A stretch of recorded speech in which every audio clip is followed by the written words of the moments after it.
Boa tarde, meus queridos alunos do primeiro ano do ensino médio, professor César Roberto, seu professor de História do canal Educação, transmitindo aqui direto do Estúdio 1, tá certo?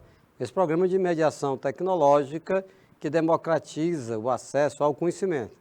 Qual é o nosso assunto da aula de hoje? Nós estamos falando hoje sobre os avanços tecnológicos que aconteceram durante a Idade Moderna. A Idade Moderna, lembrando aí, ela vai desde a queda do Império Romano do Oriente, né, tomada de Constantinopla, 1453, até a Revolução Francesa, 1789. Na aula anterior, nós iniciamos falando de expansão marítima europeia, dando destaque, né, para os portugueses, que de fato eles foram pioneiros, tá certo? Nós fizemos o seguinte, nós pegamos um avanço tecnológico do início da Idade Moderna, que é a expansão marítima, e outro do final da Idade Moderna, que é a Revolução Industrial. Tá legal? Bom, vamos na sequência, né? Eu até sugiro, recomendo, caso você esteja assistindo essa aula gravada, né? Acesse a aula anterior, porque é uma sequência, tá bom? Vamos lá? Estava falando de instrumento náutico, pessoal. E esse instrumento náutico que você está observando é a luneta, né? A luneta ela foi, então, aperfeiçoada por Galileu Galilei, né? Um instrumento, a princípio, já é utilizado no continente, antes das grandes navegações. Por quê? Um sistema de lentes que permitia visualizar algo que estava bem distante, né? Juntaram aí duas lunetas e fizeram um binóculo, né? O próprio nome diz binóculo, né? Dois óculos aí, dois sistemas de lentes. Agora, esta luneta, há alguns séculos atrás, era algo extremamente moderno, né? Revolucionário, porque o olho humano, né, ele é limitado, ele não consegue visualizar direito porque está muito longe, muito distante. Então, com esse sistema de lentes, né, com a luneta, era possível observar. Então, isso era muito utilizado nos combates, por exemplo, permitia que um exército visse o outro se aproximando, mas já estando um pouco distante. Tipo uma antena, né, que ele sai, essas partes, né, são segmentos, ele vai encaixando uma parte na outra, tá bom? Então, a luneta, ela foi usada primeiramente para observações astronômicas, para observar os astros, né, que estão mais longe, os planetas e tal, mas foi rapidamente adotado também pelos navegadores, porque você utilizava a luneta para identificar o que está distante. Isso é importante, por exemplo, para informar a aproximação de navios piratas, né? Já possibilitava articular uma defesa, né? Agora, se você está em direção a um outro continente, a África, a América, ou na Ásia, você ficava ali com aquela expectativa de chegar em solo firme. Depois de dias, meses navegando, mesmo sendo marinheiro, você já está querendo pisar em chão firme, né? Solo, tá? Então, vou aproveitar essa gravura aqui, essa figurinha da caravela, né? Que está colocada bem aqui na base. Então, essa parte mais alta da caravela, ela era utilizada como uma espécie de observação, né? De observação. Então, o marinheiro subia até lá e com a luneta ele podia observar se a terra estava próxima, né? E aí, este grito que ele dava lá, terra à vista, aquilo era uma maravilha, era uma festa, era uma alegria, né? Porque depois de muito tempo, né, navegando, ele já estava mesmo querendo desembarcar. Então, esse grito ecoava, terra à vista, né? Terra que estava próxima, né? Estava se aproximando. Às vezes, quando eles viam algumas gaivotas voando, assim, opa, a gaivota, ela faz ninho na terra, no chão, né? Então, se tem aves próximas, deve ter, com certeza, estão perto de alguma praia, né? De algum litoral. Então, a luneta, ela era fundamental nesse processo. Na aula anterior, nós falamos na balestilha, falamos no astrolábio, falamos no quadrante, na bússola, na ampulheta, que eram outros instrumentos utilizados pelos navegadores do século XV, XVI, tá bom? XVII. Prumo de mão. O que é isso, professor? Eu estou vendo aí um pedaço de chumbo, né? Uma cordinha com as marcações vermelhas. O que é que eles faziam? Eles, para saber a profundidade, né, da água, quando eles estavam chegando perto da praia, eles jogavam, né, do navio o prumo, né? Essa peça aqui de chumbo, ela vai descer pelo peso, né? E permitia, pessoal, veja bem, permitia exatamente medir a altura da água por baixo de uma embarcação. Medir a altura da água por baixo de uma embarcação, né? Ou seja, qual a importância disso, professor? É toda. Porque uma embarcação, como a caravela ou a nau, eles tinham um limite, né, de se aproximar da praia, para não encalhar. Porque era uma embarcação enorme, imensa, né? E se encalhasse, é confusão. Para tirar ela, para poder voltar para o mar. Você está entendendo? Então, eles não corriam esse risco.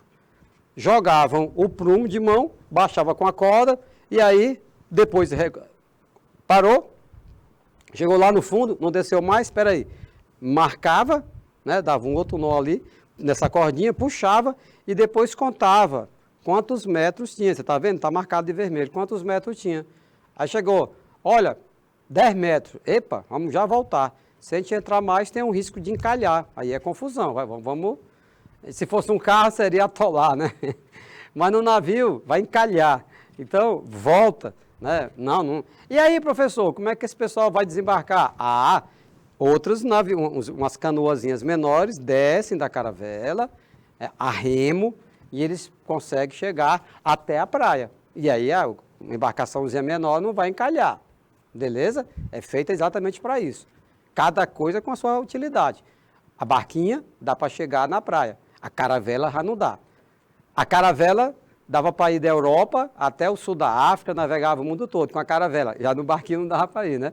Então, cada qual no seu quadrado, cada embarcação, né, com a sua utilidade, com a sua finalidade. Mas não é só isso não, viu, gente?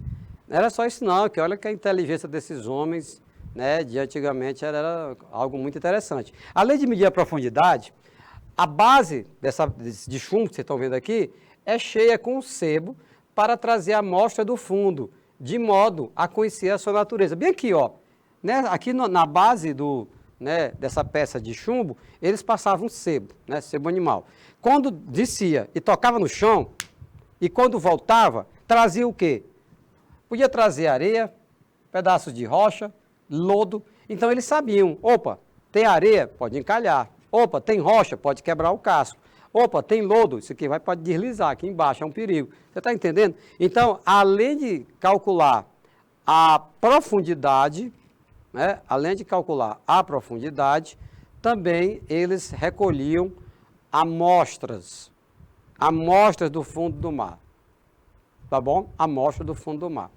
Tá certo? Isso era muito interessante, e era muito... Você olha assim com os olhos de hoje, né? 300, 400, 500 anos depois, você acha isso aqui tudo muito simples, tudo muito trivial. Mas, meus queridos, para a época, era algo muito moderno, muito avançado. Eu não vou nem dizer o prumo de mão, né? Vou citar mais o astrolábio, né? O sextante, entendeu? A balestilha, esses que eu até falei na aula anterior. Tá? Agora, de qualquer maneira, é uma maneira engenhosa, criativa, né, de se calcular. Agora, o sextante, verdadeiro computador da época, né, era usado para medir a abertura angular entre a vertical de um astro e o horizonte, para vir de posicionamento do navio no globo.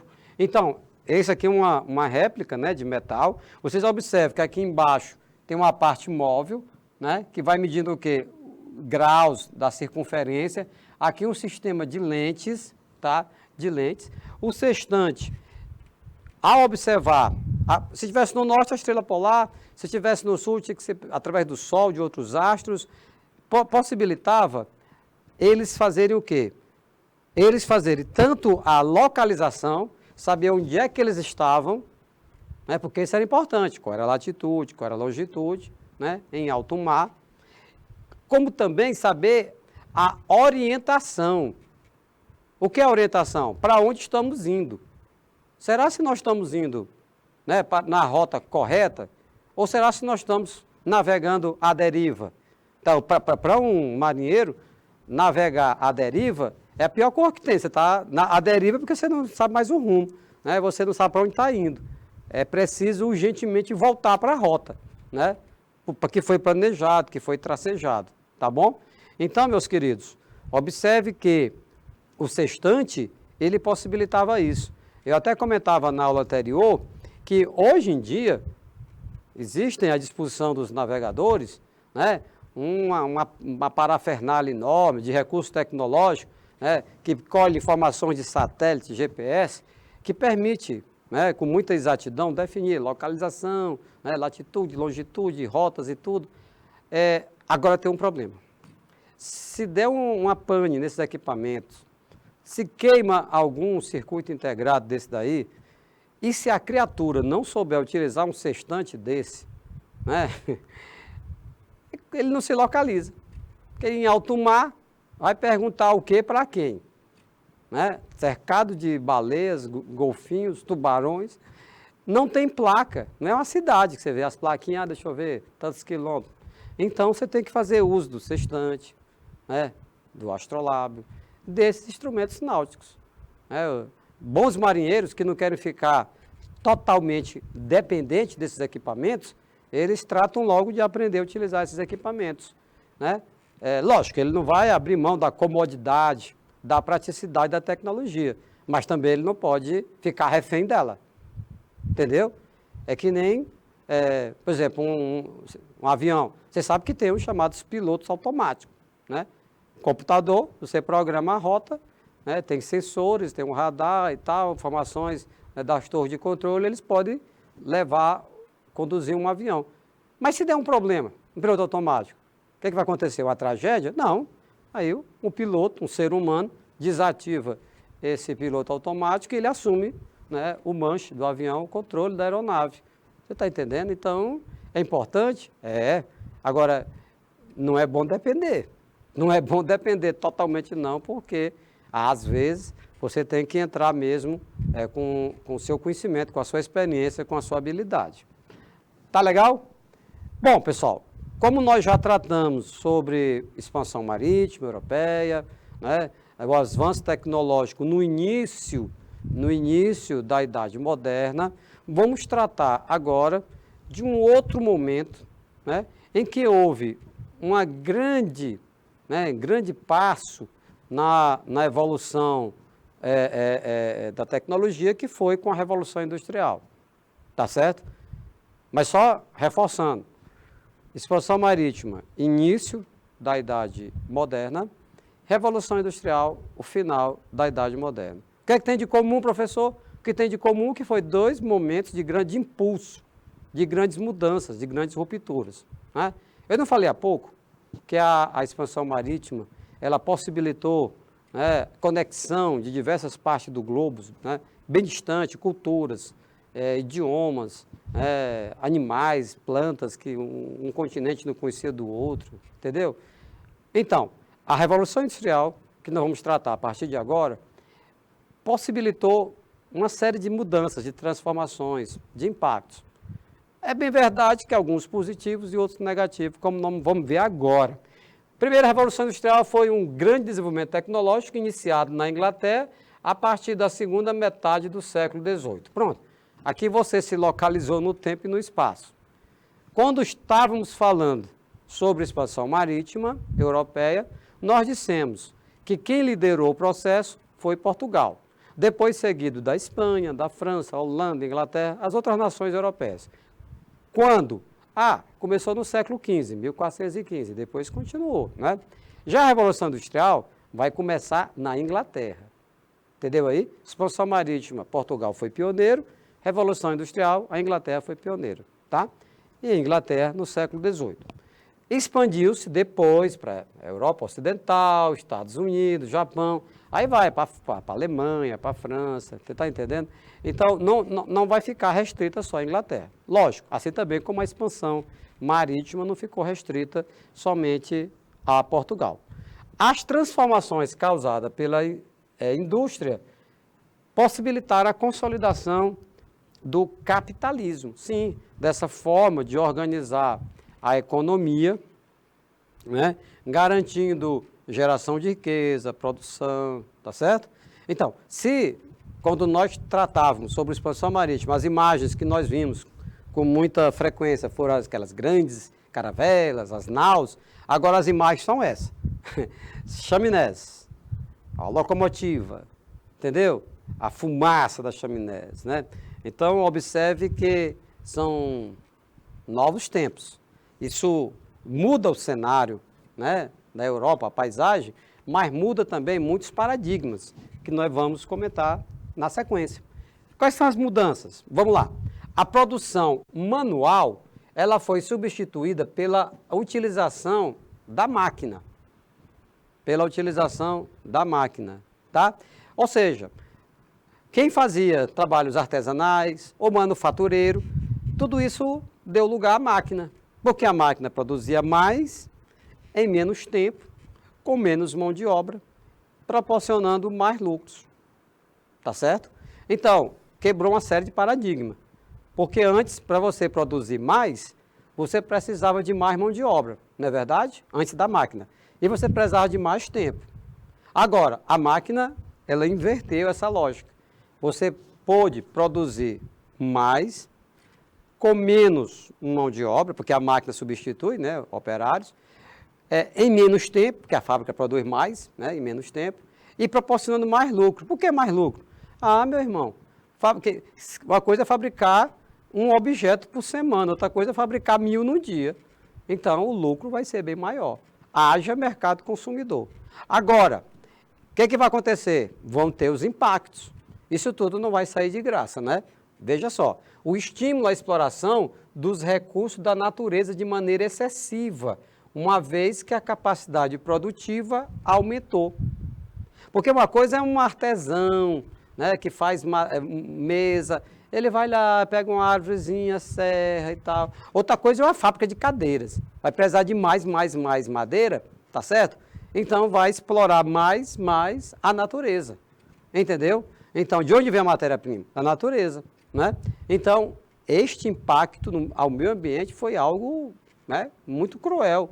Naquele início não tinha uma mentalidade preservacionista, né? Como nós temos hoje, pelo menos deveríamos ter, alguns têm, outros não, né? Então, a natureza ela foi sugada, né, de uma forma muito brutal, tá? E acaba impactando também as relações de trabalho, tá? Por quê? Porque, veja bem, como as máquinas substituem, né, a mão de obra, né? Olha essa gravura, você está vendo aí o interior de uma fábrica, grandes máquinas, tem mais máquina do que operário, tem mais máquina do que gente, entendeu? Uma máquina substituía, por exemplo, lançavam esse ano uma máquina que substituía o trabalho de 10 operários. Ah, tudo bem. Próximo ano, uma máquina que substitui o trabalho de 20 operários. Pronto. 10 operários já estão desempregados. Não é verdade? Porque se tinha 20 funcionários numa fábrica, comprou uma máquina que substitui 10, demitiu 10. Um avanço tecnológico, agora substitui 20. Aí vai demitir os outros 10, acabou. Você está entendendo? E aí o que vai acontecer? Como tinha muita gente querendo trabalhar, o valor do salário diminuiu, caiu, né? É exatamente esse impacto na mão de obra. Além do que, a jornada de trabalho era bastante cansativa, bastante extenuante. Pioneirismo inglês na Revolução Industrial. Atos de navegação. Professor, caravelas de novo? Vamos falar de novo de navegação? Mais ou menos. Agora tem uma conexão. Por quê? Porque, veja bem, em 1651, século XVII, 100 anos antes da Revolução Industrial, a Inglaterra já começava a se preparar para este protagonismo. Eu vou comentar aqui com vocês uma série de fatores que juntos resultaram no pioneirismo inglês, no processo de Revolução Industrial. Para você entender por que a Inglaterra largou na frente. Olha o que foi os atos de navegação 1651. A Inglaterra decidiu o seguinte, a partir deste ano, toda mercadoria que saísse da Inglaterra ou chegasse até a Inglaterra só poderia ser transportada em navios ingleses. Para quê? Exatamente para favorecer a Marinha Britânica. Então, se você fosse um holandês, quisesse vender um produto para a Inglaterra, você teria que alugar, fretar um navio britânico. Porque um navio holandês e nem de outras nacionalidades poderia mais desembarcar lá. Era uma espécie de monopólio que eles asseguraram. Tá bem? Então, veja, pessoal, a Inglaterra acabou forçando a barra, né? Se outra nação tivesse feito isso, poderia causar todo uma celeuma, né? um atrito, mas a Inglaterra ela já estava aos poucos se impondo. Né? Antes da Inglaterra, outras nações foram poderosas. Portugal teve seu tempo, né? A Espanha, eram impérios vastos, né? Mas aí, mal administração, uma série de fatores, né? Acabou resultando no empobrecimento das nações ibéricas e na evolução, digamos assim, né, da Inglaterra. Houve também o processo, vamos destacar, de acumulação de capital no país. Através do capitalismo comercial, a Inglaterra começou a acumular dinheiro. E esse dinheiro, pessoal, que eles ganharam muito com o comércio, na fase do capitalismo comercial, eles aplicaram na indústria, né? Que vai impulsionar essa outra fase, que é o capitalismo industrial. Tá? Além disso, investiram em muita pesquisa, desenvolvimento tecnológico e industrial. Né? Na aula anterior, nós dissemos que Portugal também tinha sido pioneiro assim, ao aprimorar a caravela, o astrolábio, o sextante, né, que era um instrumento de navegação. Pois bem, na Revolução Industrial, surge na Inglaterra várias máquinas, inventos, tecnologia, que isso vai dando assim, todo um destaque para eles. Algo também que era, lógico, guardado um segredo aí, 7 chaves, porque não era interessante que outras nações também soubessem, né, fabricar algo semelhante. Tá? E, além disso, vamos acrescentar também que a Inglaterra foi o primeiro país absolutista a passar por uma revolução burguesa. O que é isso, professor? A burguesia, os comerciantes que na Inglaterra tinham o poder econômico, eles adquiriram também o poder político. Eles passaram a governar a Inglaterra. Né? A Inglaterra que tinha sido, no passado, a pátria de reis absolutistas, como é o caso do Henrique VIII, a Inglaterra passou por 2 revoluções, a Revolução Puritana e a Revolução Gloriosa. A Revolução Puritana e a Revolução Gloriosa marca a ascensão da burguesia ao poder na Inglaterra. Então, quem já tinha o poder econômico passa a ter também o poder político. Tá legal? E aí, pessoal, isso tudo vai contribuindo para a Inglaterra se destacar, largar na frente. Na sequência, o que é que faz essas ovelhinhas nesta aula sobre Revolução Industrial? Você vai já entender. Surge nos grandes centros industriais na Inglaterra uma grande quantidade de mão de obra. Vindo de onde? Do campo, por conta dos cercamentos, que forçaram os camponeses a migrar para a cidade. Está vendo aí a cerquinha? Então, foi instituída na Inglaterra uma lei que permitia que as terras utilizadas pelos camponeses fossem cercadas e transformadas em pasto para ovelhas. Por que ovelha? Porque da ovelha, meu irmão, era retirado a lã, né, através da tosquia, e a lã era vendida para a indústria têxtil, fabricar tecidos. Tá legal? Então, nessas terras que vocês estão vendo, essas ovelhas pastando, imagine que antes camponeses plantavam, né, e retiravam seu sustento daí.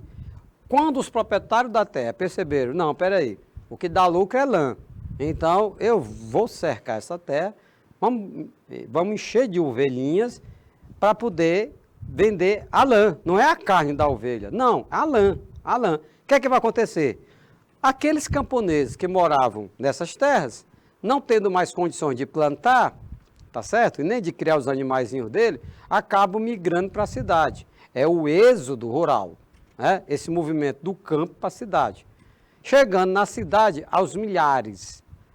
Ora, grande oferta de mão de obra. O que é que vai acontecer? Os industriais, percebendo isso, então quer dizer que tem muita gente querendo trabalhar na nossa indústria, né? Pois quer saber? Vamos rebaixar o valor do salário. Mas meu patrão, o salário rebaixa, se eu rebaixar mais ainda, vou porque não tem muita gente querendo. Se esse daqui não quiser, o outro quer, contrata o outro. Você está entendendo? Então veja que está tudo conectado, gente, está tudo ligado, né? Um cara vai criar ovelha para vender lã para a indústria. Camponês sai da terra, vai para a cidade. É provável que muitos desses que saíram do campo, né, no interior da Inglaterra, chegavam numa fábrica, né, de tecido que comprava esta lã dessa ovelha, né, dessas ovelhas que acabaram expulsando eles do campo. Está tudo conectado, né? E aí, meus queridos, além de tudo isso, havia uma outra vantagem para a Inglaterra. A Inglaterra também tinha uma grande reserva de matérias-primas mais importantes naquela época, século XVIII, para o desenvolvimento industrial. Carvão e ferro. Carvão mineral. Isso aqui não é carvão vegetal de caeira, não. Carvão mineral, que era utilizado, né, nas máquinas a vapor. E o ferro como matéria-prima, né? Matéria-prima utilizada, né, na indústria para produzir equipamento. Então você está vendo aí. Então não é um, nem dois, nem três. São vários fatores que contribuíram para que a Inglaterra largasse na frente no processo de expansão industrial. E olha a indústria têxtil. Ela vai se destacar. Surgiram outras, é lógico, mas as primeiras máquinas que surgiram voltavam-se principalmente para atender às necessidades do mercado têxtil. É sempre assim. A indústria surge e tem necessidade. Olha, precisamos produzir mais em menos tempo. Tecidos uma padronagem mais larga. Nós estamos fabricando largura de 1 metro, mas o comércio quer 2 metros. Então, novas demandas, novas necessidades acabavam resultando na pesquisa e surgimento de novas máquinas. E a indústria têxtil, pessoal, vou já também destacar essas conexões que tinham. Se você tem muitos camponeses saindo do campo e indo para a cidade, o que é que vai acontecer? A população urbana vai aumentar, é óbvio, né? E aí, meus queridos, olha aqui um detalhe. Então, aqueles que moravam no campo, eles não tinham muita preocupação com esse negócio de roupa, não. Às vezes passavam 1 dia, 2 dias, 3 dias, sei lá, com a mesma roupa. Agora, vai morar na cidade. Há uma necessidade de você ter várias roupas, trocar roupa, aquele negócio todo. Ou seja, esse aumento da população urbana aumentou também a demanda, a procura por mais tecidos para confeccionar roupas. Está entendendo? Então, está tudo conectado, né? Nada aqui à toa. Então, essas máquinas que surgiram na época teciam fios em uma velocidade muito maior que do processo manual. Sempre, pessoal, essa palavra aqui é uma palavra-chave para que nós entendamos, né, uma das características da Revolução Industrial, velocidade. Tá certo? Então, mudou muito a forma como os europeus, lógico, a partir dos ingleses, lidavam com o tempo. Então, se você, para ir de um ponto da Inglaterra até outro, antes da Revolução Industrial, você levava 5 horas, agora você pode fazer em 1 hora, através de uma locomotiva, né? Olha ela aí. Você está vendo só uma imagem estática. Agora, imagine um vídeo, né? Então, uma locomotiva dessa, chegando numa cidade, primeiro, de longe você já ouviu o barulho. Segundo, a fumaça da chaminé. Então, ela chegando mesmo, né? Ferro, em movimento, né? Então, essas estradas de ferro e as locomotivas, elas permitiram que as mercadorias, não só mercadorias, viu, pessoal? Mercadorias e também pessoas, pudessem ser transportadas com maior rapidez e maior quantidade. Maior rapidez e maior quantidade, tá? Então, acaba provocando, meu querido Apollines, acaba provocando uma mudança de paradigmas, né? Primeiro na Inglaterra, depois no resto da Europa, e depois em outros países, como Estados Unidos, Japão. Olha para a locomotiva. Olha que paradigma que vai mudar. Olha a questão da velocidade que eu falei há pouco. Porque antes da locomotiva, se você dissesse, olha, eu vou precisar transportar 200 pessoas de Londres para Liverpool, na Inglaterra. Aí 200 pessoas, eita cara, vai precisar aí não sei quantas carruagens, não sei quantos dias. Ah, é?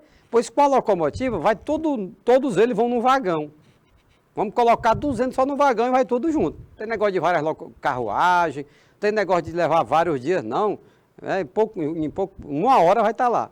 Você está entendendo? Então, assim, as referências que os ingleses tinham em relação a tempo, acabaram sendo alteradas. Porque a velocidade, ela passou a ser uma grandeza que eles incorporaram, né, de uma forma bastante diferente do que eles tinham até então, tá bom? Para que você compreenda melhor ainda as transformações, os impactos que aconteceram naquela época, na sua tela estamos colocando aí umas transformações da Revolução Industrial. Como é que era antes da Revolução Industrial e depois, com a Revolução Industrial? Vamos lá. Nessa imagem, você está vendo o quê? Um tecelão, né, produzindo aí tecido de forma artesanal e de forma manual. Não tem máquina. E outra coisa, pessoal, observe que ele está em casa. Observe que a esposa está bem no canto inferior esquerdo da primeira imagem, né? Observe que tem duas crianças, um bebezinho, outra criança um pouquinho maior, está brincando com o cachorro. E esse cara, ele é um artista, ele é um artesão. Então, ele tem uma capacidade artesanal.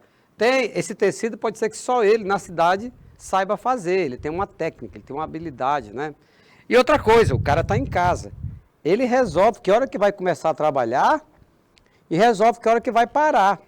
Ah, estou cansado, não vou trabalhar mais não. Ou então, eita cara, mas sei com dor de cabeça, hoje não vou trabalhar, vou fabricar tecido hoje não.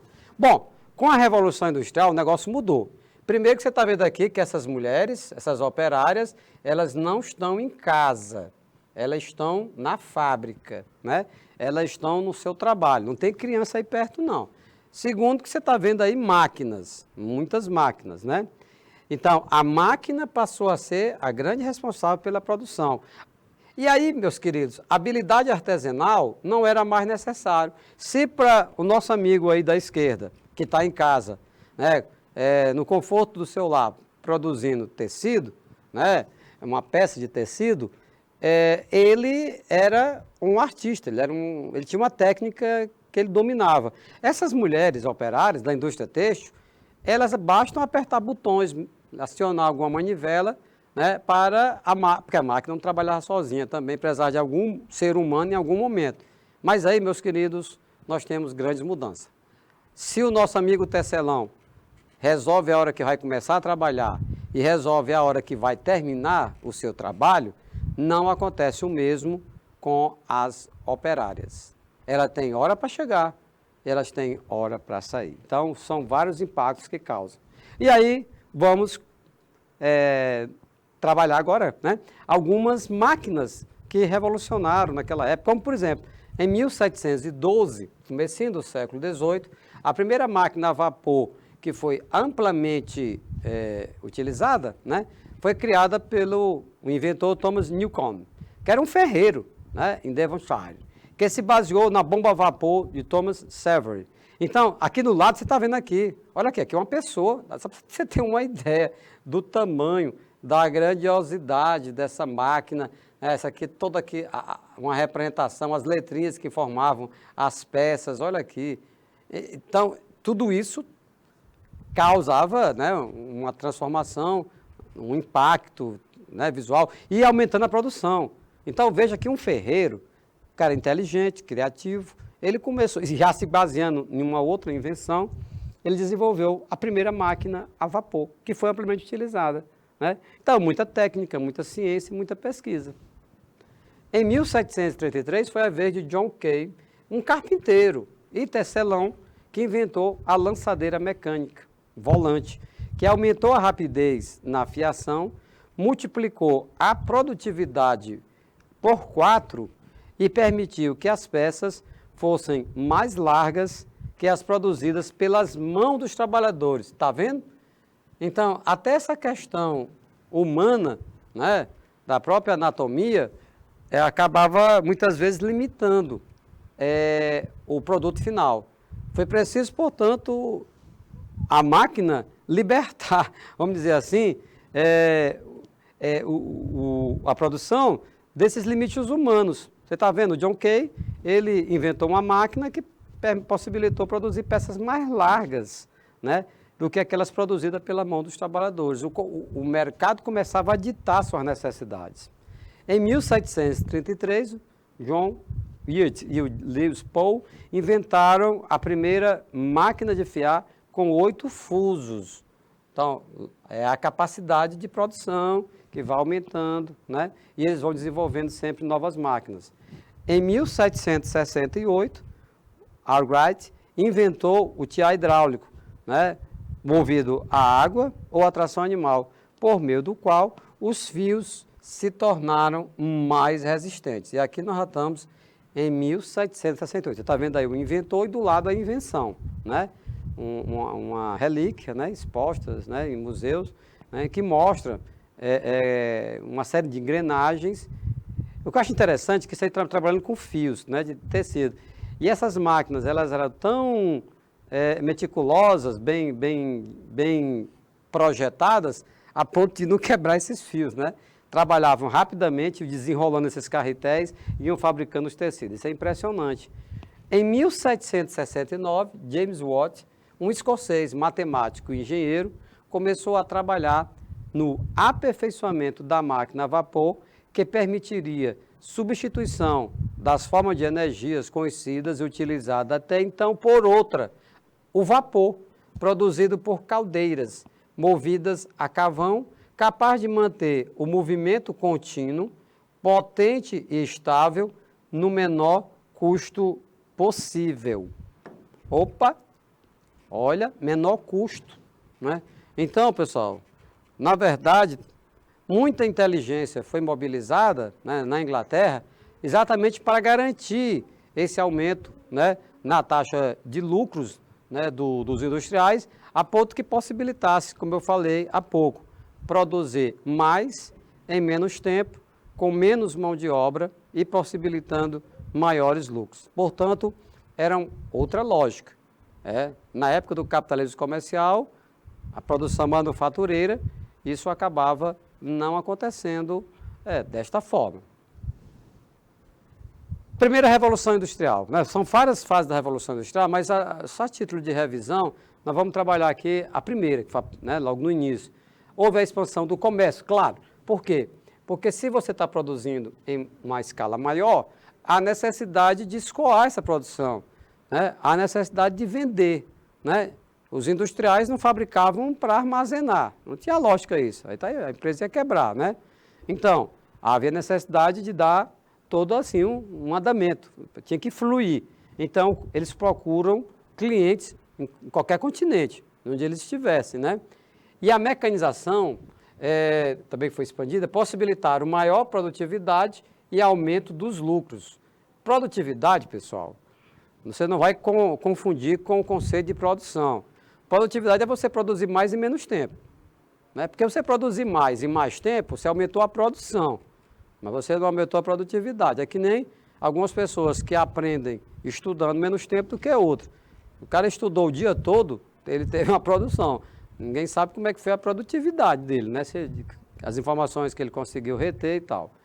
Bom, os principais avanços tecnológicos conhecidos nessa época foram o carvão como fonte de energia, nós já comentamos, a máquina a vapor, destacamos, a locomotiva, e eu quero chamar a sua atenção para o telégrafo, né? O telégrafo está aqui, o aparelho, e aqui do lado vocês estão vendo, né, um local, né, onde as pessoas iam enviar os seus telegramas, né, e outros recebiam. Você pode ver, imagine que esse senhor está redigindo, né, um texto para ser enviado, o outro, esse aqui está anotando, o que ele está anotando vai ser transformado numa linguagem, no código Morse, esse outro já está lendo, recebendo uma correspondência, e através desse aparelhinho, que foi uma invenção muito interessante para a época, né?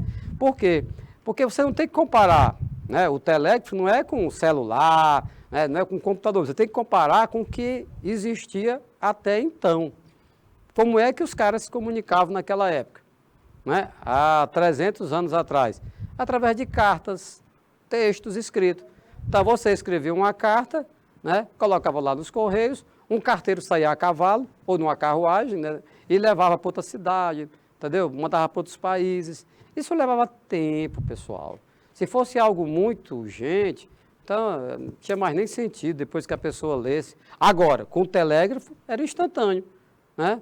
Um fio que unia as duas cidades, os países, tá certo? E aí, a mensagem, ela era transformada, como eu já falei há pouco, um texto no código Morse. Um tracinho, dois tracinhos, uma linha reta e tal. E aí com impulsos elétricos, que é um código, né?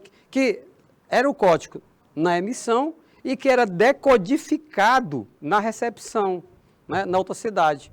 E como se cobrava por palavras, as pessoas abreviavam, tá? Abreviavam, tirando artigos, tirando as preposições, lógico, sem afetar o sentido do texto. Só para pegar aqui, por exemplo, do jeito que está na sua tela, uma frase dessa: expansão do comércio, mecanização, possibilitar maior produtividade, aumento de lucro. Numa linguagem telegráfica seria expansão, comércio, mecanização, maior produtividade, né, e lucro, alguma coisa assim, enfim. Tanto é quando alguém fala em linguagem telegráfica, né, porque há uma comunicação mais objetiva, né, mais sintética, fazendo uma alusão à época do telégrafo, né, que hoje não é mais utilizado dessa forma, né, mas que ao seu tempo foi algo extremamente revolucionário. Para quem esperava uma semana ou mais para receber uma carta, tu imagina que instantaneamente, né, você na sua frente lá, você vendo alguém anotar no papel, ouvindo lá o que é que o outro estava transmitindo, tá certo? Na sequência, a indústria têxtil, já até destacamos, né, o algodão, e a ampliação da indústria siderúrgica. Vamos para as questões? Olha a primeira questão da FUVEST. No processo de expansão mercantil europeu do século XV e XVI, Portugal teve um importante papel, chegando a exercer durante algum tempo a supremacia comercial na Europa. Todavia, em meio da aparente prosperidade, a nação empobrecia. Podiam os empreendimentos da coroa ser de vantagem para alguns particulares. Meus queridos, é o seguinte, essa questão trata de expansão marítima europeia, porque esta aula já é a segunda de uma sequência. Na aula anterior, nós trabalhamos expansão marítima, por isso vamos ter questões de expansão marítima e também de Revolução Industrial. Tá legal? Vamos destacar o que tem de importante aqui. Vamos lá. Olha só, ele está falando em expansão mercantil, né, europeu, século XV e XVI, você está se localizando no tempo e no espaço, especificamente Portugal, né? Está dizendo que Portugal, durante algum tempo, teve a supremacia comercial na Europa, né? Ou seja, liderou, né, o comércio no continente. Todavia, em meio àquela prosperidade toda, olha só, a nação empobrecia. Então é contradição. Você tem de um lado prosperidade e do outro o empobrecimento da nação. E aí, meus queridos, nós vamos ter que procurar uma alternativa que trate desse contexto e nesse enfoque que o enunciado está trabalhando. Olha o comando da questão. Ao analisarmos o processo de expansão mercantil de Portugal, concluímos que... Qual é a conclusão que a gente chega?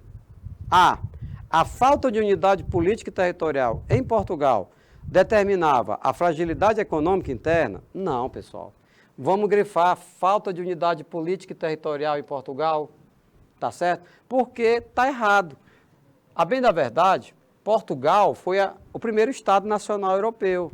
Então, quem primeiro se unificou politicamente, em termos de território, foi Portugal. Então, não tem nada de falta de unidade, né, política e territorial, coisa nenhuma. Eliminamos, então, a A. B. A expansão do Império acarretava crescentes despesas para o Estado, queda da produtividade agrícola, diminuição da mão de obra, falta de investimentos industriais, afetando a economia nacional. Essa é a alternativa correta. Veja bem, crescente despesa para o Estado, porque na proporção que o Império aumentava, ficava muito difícil administrar. Havia também a queda da produtividade agrícola, porque ele não... Tiveram até algumas áreas de Portugal, ficaram praticamente despovoadas, as pessoas saindo para ir para essas colônias, né? Diminuição de mão de obra, falta de investimento industrial. Então, essa alternativa, ela é a correta, é a B, tá bem? Vamos, então, aprender com as outras que estão erradas. Alternativa C, a luta para expulsar os muçulmanos do reino português, que durou até o final do século XV, empobreceu a economia nacional, que ficou carente de capitais. Opa, grifemos, expulsar os muçulmanos do reino português, vamos grifar, final do século XV, está errado, pessoal. Quem ficou pelejando para expulsar os muçulmanos, né, do seu território até o final do século XV foi a Espanha e não Portugal. Aí o elaborador, ele trocou para tentar nos confundir. A Espanha, inclusive, começou a navegar tardiamente, né? Enquanto Portugal começou logo em 1415, né, no início do século XV, com a conquista de Ceuta, no norte da África, a Espanha só começou a navegar em 1492, no finalzinho do século XV, porque estavam ali pelejando para resolver uma parada interna que era a ocupação muçulmana. Tá legal? Alternativa D. A liberdade comercial praticada pelo Estado português no século XV levou o escoamento do lucro para a Espanha, impedindo o seu investimento em Portugal. Não, o que foi que disse? Isso não, de forma alguma. Isadora Braga, boa tarde. Vitor Hugo, boa tarde, meu irmão. Apólines, Miqueias Lopes, Luan Martins. Um alô para essa galera que está acompanhando. Rosângela Coelho, Iracema, Isabelle. Muito bem, galera. Alternativa E. O empreendimento marítimo português revelou-se tímido. Para bem aqui. Quem foi que disse que é tímido? Um povo que navegou como eles navegaram. Desbravaram um mar tenebroso, não é? Terras na África, na América, Japão, Macau na China. Tem nada de tímido. Imagine se não fosse tímido, né? Vamos lá. Próxima questão. Rapidinho aí. Mackenzie. As grandes mudanças que se verificaram na arte náutica, vamos grifando logo para ganhar tempo, durante a segunda metade do século XV, levam a crer na possibilidade de chegar-se contornando o continente africano às terras do Oriente. Opa, é possível chegar, né? Contornando a África, chegar até o Oriente, nas Índias. Não se pode afirmar, contudo, que a ambição de atingir por via marítima esses países de fábula presidisse as navegações do período henriquino. Aí está fazendo uma citação infante do Henrique, um grande incentivador, né, da navegação em Portugal. Tá? Animada por objetivos estritamente mercantis. Com a expedição de Antão Gonçalves, inicia-se em 1441 o tráfico negreiro para o reino, logo na primeira metade do século XV. Da mesma viagem, procede o primeiro ouro em pó, ainda que escasso, resgatado naquelas partes. O marfim, né, retirado aí dos elefantes, covardemente, né, cujo comércio se achava até então nas mãos dos mercadores árabes, começaram a transportá-lo por barcos lusitanos, ou seja, portugueses, por volta de 1447. O que foi que ele destacou no enunciado da questão? 3 mercadorias, vamos chamar assim, né, que eram muito comercializados na Europa. Loriane Santos Barbosa, boa tarde. Tudo bem, minha amiga? Boa tarde, seja bem-vinda. Então, vamos continuar aqui na questão. Fez referência às especiarias na África, ouro, marfim e aos escravos. O que é que ele quer saber? Assinale a alternativa que melhor resume o conteúdo do trecho acima. Pois vamos lá. Alternativa A. A descoberta do continente americano por espanhóis e depois por portugueses revela o grande anseio dos navegadores ibéricos por chegar às riquezas do Oriente através do Ocidente. Opa! O que é que vocês acham dessa alternativa aí, pessoal? Veja bem. Ele destacou no texto riquezas da África, o marfim, os escravos e o ouro. E aí, está falando agora, descoberta do continente americano por espanhóis, revela o grande anseio do navegador para chegar às riquezas do Oriente. Ora, se eles estavam procurando um caminho para as Índias, qual a relação que você vai estabelecer com a descoberta da América, né, pelos espanhóis? Não. Vamos para B. Os portugueses logo abandonaram as viagens de descoberta para o Oriente através do Atlântico, visto que lhe bastavam as riquezas alcançadas na África, ou seja, ouro, marfim e escravo. Meus queridos, vamos grifar abandonaram. Eles não vão abandonar, né, as viagens descobertas para o Oriente. Eles, na proporção que eles vão se aproximando do Oriente, eles vão explorando as riquezas da África, como ele citou na questão, no enunciado da questão. O ouro, marfim e os escravos. Como também, vamos grifar, visto que lhes bastavam, né, as riquezas alcançadas na África. Não bastavam, né? Não lhe bastava. Tá bom? Eles vão acumulando, eles vão acrescentando. Tá? Vamos analisar C. Embora a descoberta de uma rota africana para o Oriente fosse para os portugueses algo cada vez mais realizável, em razão dos avanços técnicos, foi a exploração da costa africana que, de fato, impulsionou as viagens do período. Exatamente, ele está colocando os dois aspectos. Né? A rota africana para o Oriente, né, era algo que os portugueses, de fato, desejavam, né? Porque lá tinha as especiarias africanas, o gengibre, o cravo da Índia. Tá? Mas foi a exploração, né, da costa africana o que impulsionou as viagens do período. Então, a alternativa C é a correta. Se você for analisar direitinho, pessoal, é uma questão de interpretação de texto. Por quê? O que está escrito na alternativa C, em outras palavras, é o mesmo que está escrito no enunciado da questão. No enunciado, ele não fez menção às riquezas das especiarias africanas, o marfim, o ouro, os escravos, né? E o que ele disse na alternativa C? Ele diz que foi exatamente a exploração dessas riquezas africanas que impulsionaram as viagens do período. Tá legal? Então é preciso ler com muita atenção. Vamos analisar a D e a E? D. As navegações portuguesas da época de Dom Henrique era motivada, acima de tudo, pelo exotismo fabuloso do Oriente. E, secundariamente, contudo, dedicava os portugueses ao comércio de escravos, ouro e marfim, sobretudo na costa africana. O que é que tem de errado aqui? Vamos lá. Das navegações portuguesas da época de Dom Henrique, era motivada acima de tudo. Então, foi dada aí uma ênfase. Acima de tudo o quê? Pelo exotismo fabuloso do Oriente. Será?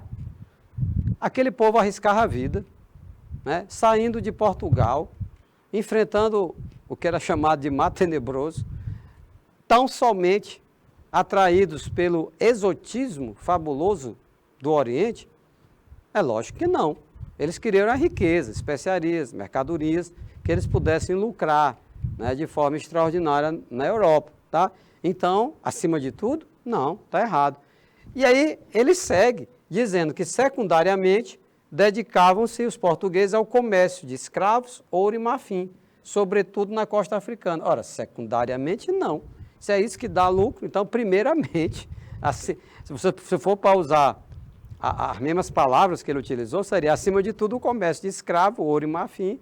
E aí, secundariamente, poderia vir esses interesses pelo exotismo, né, daquelas culturas, outros povos, outros idiomas, sei lá, animais que eles não conheciam, né, plantas, tá entendendo? E na alternativa E, durante o período henriquino, os grandes aperfeiçoamentos técnicos na arte náutica permitiram aos portugueses chegar ao Oriente, contornando o continente africano. Olha, de fato, isso acabou acontecendo, né? Mas, de acordo com o texto, veja só, que melhor resume o conteúdo do texto. Você não pode se afastar disso, tá bom? Vamos aqui rapidinho, o tempo já está acabando. Sobre a inovação tecnológica do sistema fabril na Inglaterra, no século XVIII, é correto afirmar que A. Foi adotado não somente para promover maior eficácia na produção, como também para realizar a dominação capitalista à medida que as máquinas submeteram os trabalhadores a formas autoritárias de disciplina em uma determinada hierarquia.